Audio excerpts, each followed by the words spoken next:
We all use browser extensions, right? They're these awesome little tools that block ads, manage our passwords, and just make our lives online so much easier. They're so much a part of how we use the internet, we probably don't even think twice about them. But what if that trust is, well, totally misplaced? What if one simple permission we grant without a second thought is actually a hidden backdoor into our entire digital life? That's exactly the danger we're diving into today. So to really get how this is even possible, we have to look at the hidden power we're handing over to these extensions, often without even realizing it. And it all kicks off with a single, really innocent-looking permission request that you've probably clicked allow on a dozen times. I mean, take a look at this warning. Access the page debugger backend. It sounds super technical, right? Maybe a little boring, but definitely not terrifying. But the truth is, this one little permission unlocks a level of control that most of us would never, ever knowingly agree to. So what in the world is this debugger backend? Well, it's basically an entry point to something called the Debugger API, which lets an extension use the Chrome DevTools protocol, or CDP. And you can just think of CDP as the ultimate developer toolkit. I mean, it can inspect, debug, and control every single part of the browser. It's meant for developers, sure, but with this permission, any extension can ask for the keys to the entire kingdom. And that means the Debugger API isn't just another tool in the toolbox. Oh no. A much better way to think of it is as a master key for your entire browser. Granting this permission is basically like handing an extension an all-access backstage pass. It doesn't just get to see what's happening on stage. It can go into the dressing rooms, it can mess with the lighting, it can even rewrite the script for any website you visit. And the difference is just stark. Standard extension tools, they need specific permissions for specific jobs, like asking for web request just to see network traffic. But the Debugger API, it gets sweeping access to entire domains like network and runtime. But the most critical one, the one that should make you sit up and pay attention, it's browser. With that, an extension can do things that are normally impossible, like modifying site permissions on the fly. It could grant itself access to your camera or your microphone, no extra questions asked. So, what happens when this master key falls into the wrong hands? Well, a team of security researchers decided to find out, and what they uncovered was a series of truly shocking and frankly terrifying attacks. They were able to demonstrate count 'em, six distinct practical attacks, and all of them stemmed from that one single innocent-looking permission. And the list of what they could do is basically a user's worst nightmare.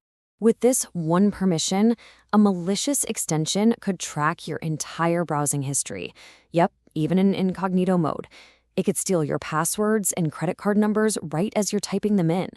It could even hijack other trusted extensions, like your password manager, to take complete control of your browser. But maybe the most chilling attack of all involves faking the security warnings that we're all trained to trust. Look here.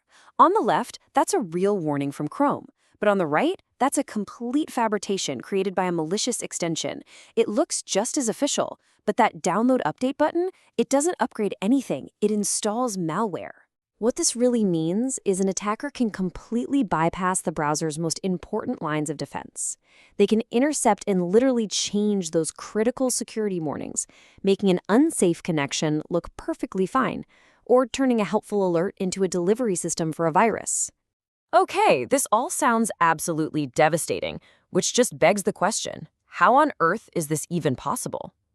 The answer, it turns out, lies in a combination of some questionable design decisions and special backdoors that were left open for a select few. At its very heart, the problem is one of blind trust. The browser grants these special, high-level privileges by checking an extension's unique ID. But here's the kicker. It trusts that ID completely, without verifying the extension's digital signature to prove it's the real deal. And as it turns out, that ID can be faked. And the impersonation attack is shockingly simple. First, an attacker just copies the public key from a highly trusted official extension. Then they paste that key into their own malicious extension's manifest file.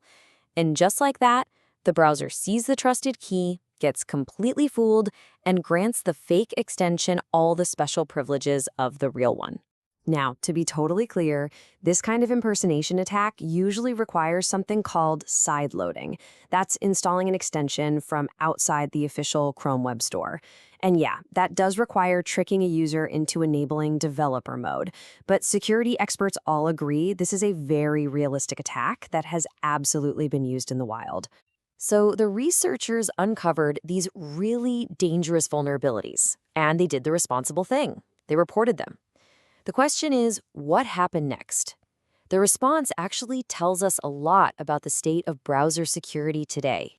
Well, the disclosure timeline here, it tells a bit of a mixed story. Some of the issues were patched relatively quickly. The privacy attack and the interstitial attack were fixed by the middle of 2022. But other critical vulnerabilities, including some of these impersonation methods, are still waiting for a fix years after they were first reported. And this really reveals an ongoing debate. While some bugs were acknowledged and fixed, others were sort of merged into this one single issue that just remains open. And in one really telling case, a report that was initially flagged as a high-severity bug was later reclassified as not a security bug. It just highlights this fundamental disagreement between browser developers and security researchers about what truly constitutes a risk. And that leaves us with this final question. The powerful tools that give us all this convenience, these feature-rich extensions, can also serve as a backdoor. And this research shows that for now, the question of who truly holds the key, the user, the developer, or the attacker, is still very much up in the air.